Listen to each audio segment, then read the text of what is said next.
Welcome to my channel. Good mga kabrady ko. I'm with my Hoyki. Punta kami sa post office. Magde-deposit kami ng money. So yung mga kabrady ko, nandito na kami ngayon sa post office. Dahil Chinese New Year, sobrang daming tao. Super busy.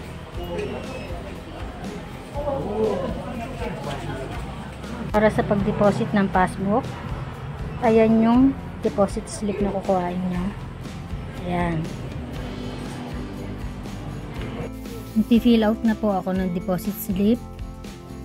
Lagyan nyo lang po yung name nyo, yung date, at yung amount na i-deposit nyo.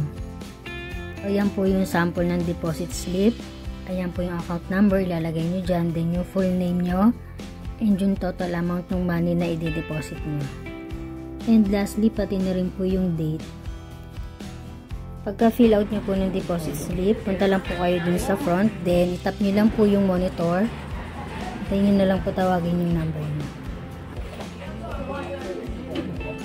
And then, deposit na si partner ko.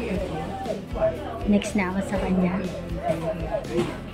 So, yun, next na nga ako mga kabady ko. At nagbiro pa nga yung Taiwanese na magkasama daw pala kami ng partner ko.